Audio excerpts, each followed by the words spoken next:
Good afternoon, ladies and gentlemen, and welcome to a special podcast review discussion on Crash Bandicoot N Sane Trilogy. I'm your host, Richard Billy Jr., and today I'm joined by Mr. Jakejames Lugo. How's it going, Mr. Lugo? I'm doing good, Rich. The review for Crash and Sane Trilogy is up now on the website. Everybody could go check it out, but we're going to talk about it. We're going to unpack a bunch of stuff about this. I guess you could say this return to form for Crash Bandicoot, just as a series in general, as a mascot.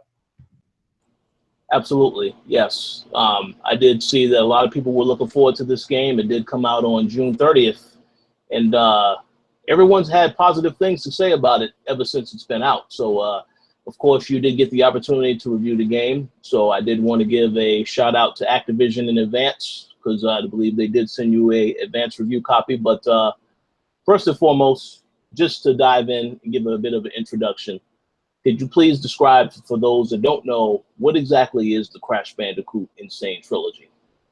So the Crash and Sane Trilogy, which is, again, abbreviated, so we don't have to keep saying Crash Bandicoot, because I know how redundant that could get for some people listening and stuff. But basically, the Crash and Sane Trilogy is a complete reimagining and remake, for all extents and purposes, of the first three Crash Bandicoot titles of the series that were originally released on the PlayStation 1 back in the mid-90s. When the PlayStation 1 came around, they didn't really have a mascot, or at least at the time, Sony didn't really have a mascot in the same vein that Nintendo and Sega had, where you still had different Sega consoles on the market. I believe the Saturn was out around the time, and also the Nintendo 64. So Nintendo had Mario, Sega had Sonic the Hedgehog, and Sony had, for a long time, didn't really have anybody. But when Crash Bandicoot came around, the first Crash Bandicoot on the PlayStation 1 was such a big success, or at least made such an impact with gamers that were picking up a PlayStation 1, and then eventually the other two games, Crash kind of became the impromptu mascot for the PlayStation brand, for the Sony PlayStation 1 to be exact. Okay, yeah. I remember Crash. That was a long, long time ago. I don't want to reveal my age on this podcast because, yeah, this would be a little bit too much for some people, but I do remember Crash. So this particular collection, I do believe it includes 3 titles. So can you please give us some information on which titles are included? Yeah, it's the first 3 Crash Bandicoot titles on PlayStation 1. It's Crash Bandicoot, the original, Crash Bandicoot 2, Cortex Strikes Back, which is the second, which a lot of people hail as the best in the series. And then finally, Crash Bandicoot Warped, which is the 3rd game in the series. Now, all 3 of these games, to give a little background story, these were done by Naughty Dog, the guys who did Uncharted, the guys who did The Last of Us. They worked on all 4 original Crash Bandicoot games. Now, a reason why I say 4 and not 3 is because there's one more game that's not included in this trilogy that isn't really necessarily a Crash Bandicoot game in the traditional formula, and that's Crash Team Racing. Crash Team Racing was a kart racer that a lot of people herald as a little bit better than Mario Kart, and it stars the Crash Bandicoot cast. And again, that was the last game that Naughty Dog had worked on in regards to that series before moving on to other things, bigger and better things. Eventually, Uncharted, the first Uncharted game on PlayStation 3. But these 3 games were originally made by Naughty Dog, and a lot of their DNA and a lot of their fingerprints are on it, because the Crash and Sane Trilogy isn't so much of a way to change up the entire series or really kind of adjust what those games were. They're still those original 3 games in essence. However, they have a completely new coat of paint. They have a complete visual upgrade, as well as also a soundtrack upgrade that makes them feel brand spanking new. I got you. Yeah. So I know, of course, you mentioned, yes, these are based on the 3 original games that did come out. I wanted to ask you, so what changes have been made to the collection? Because I know that we have seen a few as far as graphical upgrades, but what other changes would you say have been made? Just could you give us a rundown of all those changes? Yeah, so obviously the biggest one is the visual upgrade. That's probably the biggest reason why a lot of people are checking out this game. Because not only is it essentially the same game gameplay-wise, or at least the same 3 games gameplay-wise, but also there's a lot of nods and a lot of yearning for some people to go back to the original formula for Crash Bandicoot. Now, the more modern Crash games haven't been all that great. We've had games like Crash of the Titans, Crash Twinsanity, Crash Bandicoot, was it? There was the ones on the Game Boy Advance that were a complete, again, not necessarily what people wanted from the series. After Crash Team Racing came out and also Crash Bash came out on the PlayStation 1, a lot of people felt that the series had fell off, rightfully so, because Naughty Dog was no longer working on the series. The PlayStation 2 games, the Wrath of Cortex and some of the other PS2 games, didn't feel the exact same. They were going in other directions, and there was a lot of stuff happening with Crash Bandicoot that just didn't bring that character or the series back to its former glory. So this is kind of like a return to form for a lot of people. Again, it's essentially the same 3 games. There isn't a lot of changes gameplay-wise where you're doing stuff that's completely different. However, the changes that are included in here is that now you have an extra playable character in the first 2 games. If you guys remember Coco Bandicoot, which is Crash's sister, that we see in Crash 2 and also play as her a little bit in Crash Bandicoot Warped, we're actually able to play as her fully in both Crash 1 and Crash 2 and also Crash 3. You don't have to necessarily go to those specific levels to actually play as Coco Bandicoot. Now you could actually switch to her and play all 3 games just as Coco Bandicoot if you wanted to, or you could switch between the 2 characters, which is very cool. Now, unfortunately, you do have to play a little bit in order to unlock her. Like, it's not very hard. You just have to play through a couple levels, and then you kind of come across her in this like time machine, time warp little panel that happens in both of the original 2 games. And in the 3rd game, you actually find her in the warp room, so you can actually unlock her from the very beginning. But once you talk to her, once you interact with her, you have the ability to just have her, quote unquote, join your party, and you could just switch between her and Crash in the warp room or in the main hub whenever you want. That's awesome. Yeah, that's an awesome addition. I know you have found out about some of that information around E3, but I believe it was under embargo. But I actually had that when I went to go see Vicarious Visions, which are the guys that are making made the Crash Bandicoot and Sane Trilogy. They re-envisioned all 3 of those games. They're the ones really responsible for this. When I actually met with them and got a chance to preview the game during E3, it was, I want to say now it was about a whole week and change prior to the game coming out. That's when they first announced and they first showed that you were able to play as Coco Bandicoot throughout the entirety of all those games, which is very cool because even though it's not a huge change, it doesn't really do a significant amount of changes to the core game itself. It's still a nice addition to have, and it's something extra on top of what we already know about those 3 games. Yeah, exactly. Yeah, a nice little addition to what people are already familiar with. So that's a good thing. So I know you had mentioned that the game is pretty much the same. So it would be easy for someone to pick up and play if they played the original games, or would they have to adjust to anything that might be different with some controls? Now, these games are very simple to get into. One of the other big changes that is actually kind of significant, more specifically to the first game, not so much the second into the third, but the ability to control Crash with the analog stick. In the first game, originally on PlayStation 1, you could only use the D-pad.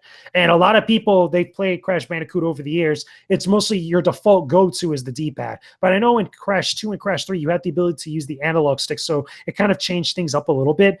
But having those options was always good. Now, the games themselves, they're not hard to get into. They're very simple. They follow the same type of philosophy, gameplay-wise and game design-wise, that you saw back in the day with a lot of other 3D platformers or just 3D games and mascots that were jumping into 3D from their 2D roots.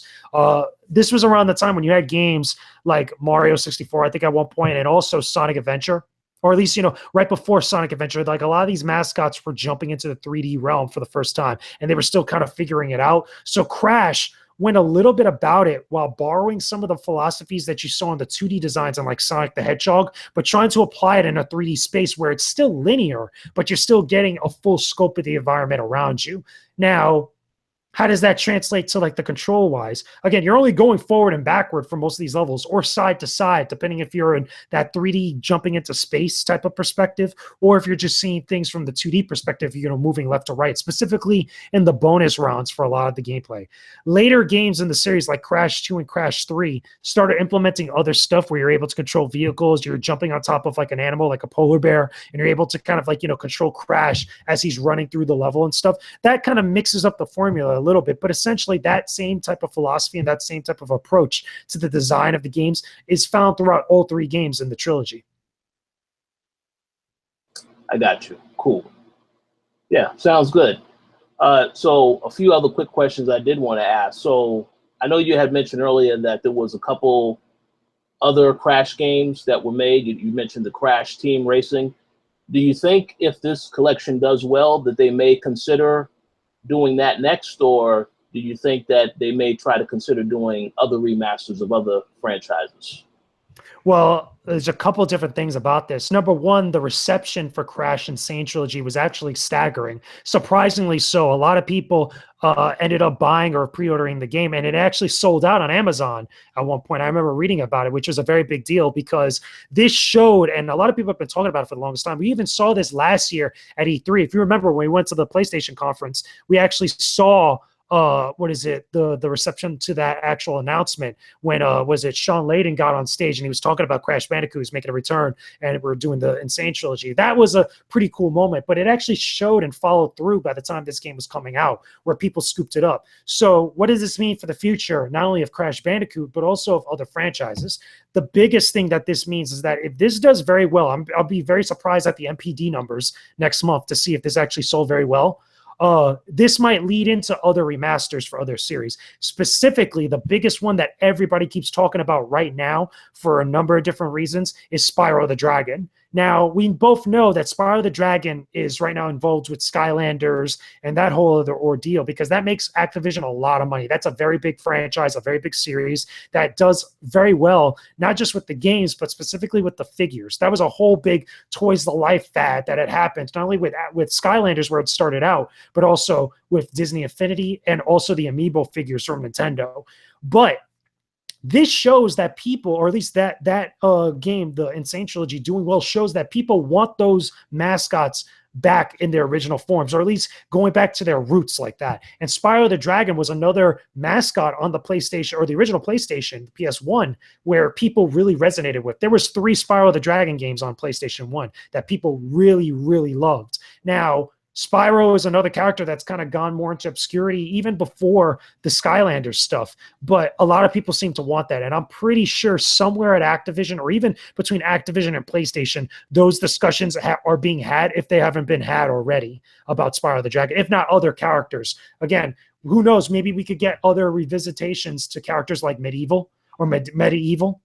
Because again, he was in PlayStation All-Stars Battle Royale. There's a lot of other characters, including stuff from Ape Escape, obviously Jak and Daxter, that we could see other characters make the resurgence within the PlayStation archive or PlayStation roster of characters out there in different series and franchises.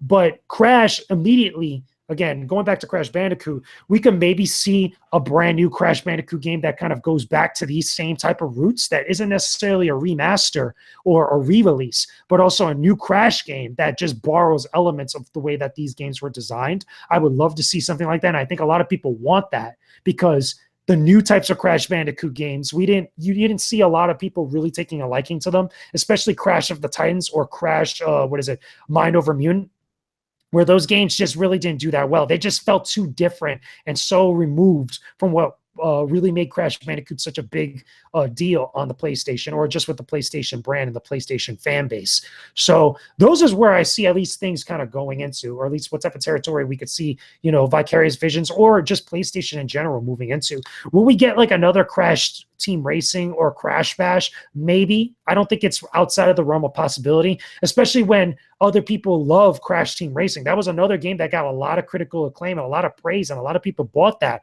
for their original PlayStation. So maybe that could also be discussions that Sony and Activision could be having at this point as well. They'd be very foolish not to look into it. And I think that they know this, and they probably have already been looking into it even before this game was coming out, because they saw the reception at both the PlayStation conference at PSX, as well as also when the game, again, now when Insane Trilogy was coming out. Again, those sales numbers are going to be very interesting. They might have some pretty interesting ramifications.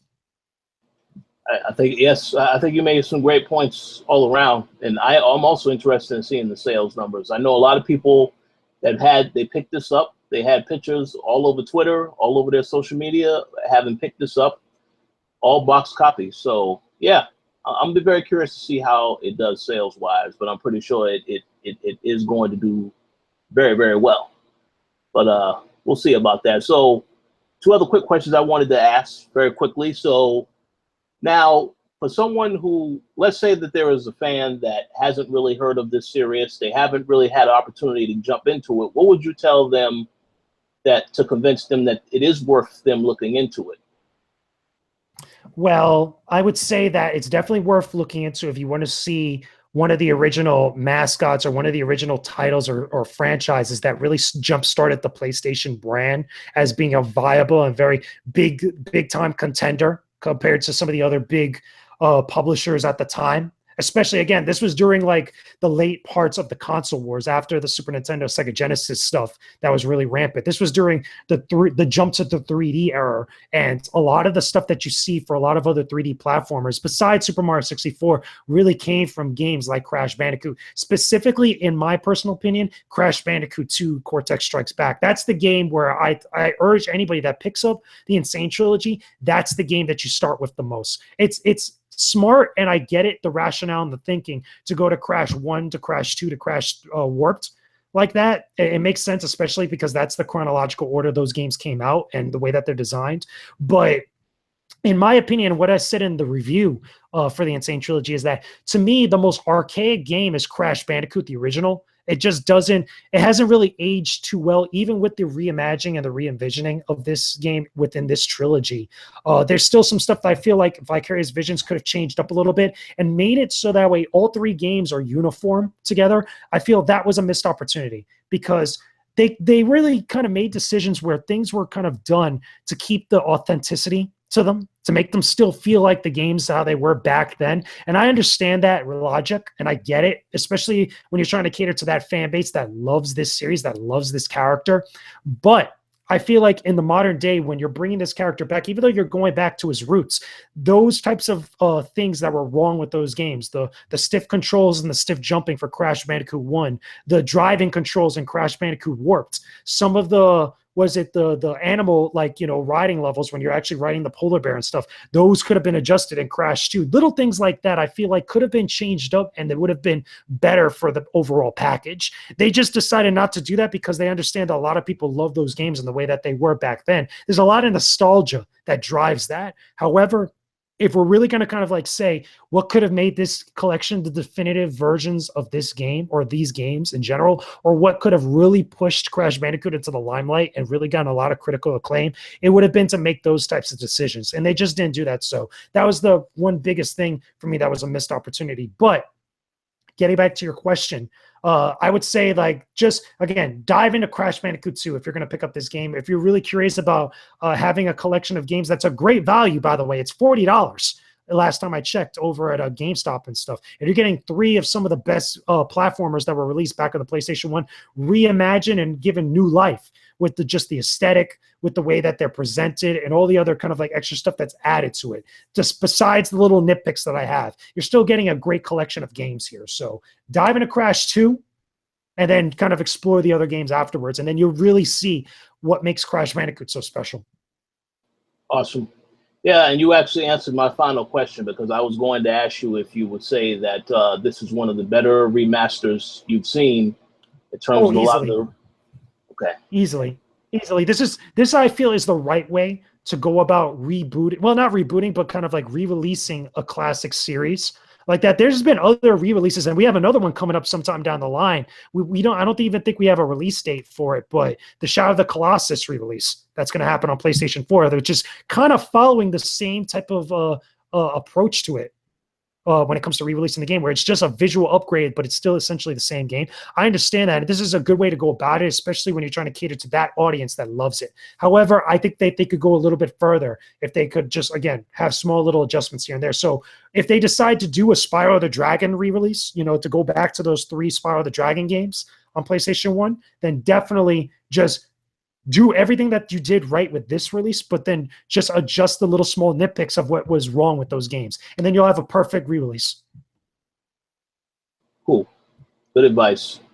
So that pretty much concludes all of my questions about Crash. Did you have anything else you wanted to say regarding the game, or is that pretty much it?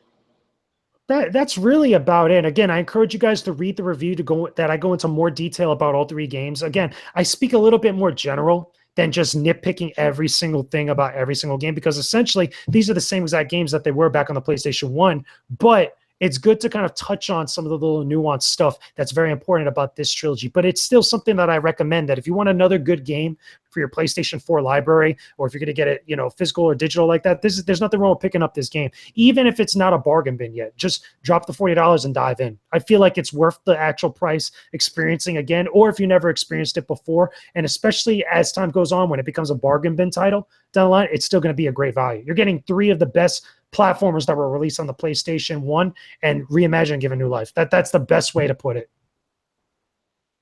Yeah, sounds good, and I do agree with that. I also think it is a good value for the price. So definitely check it out.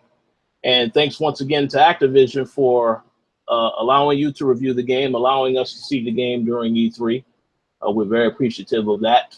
But yeah, definitely check out the review. There will be a link to that. There is also a link to the video preview that Mr. Lugo has also done. So check out both of those and stay tuned for more content in the future. And we'll talk to you all later.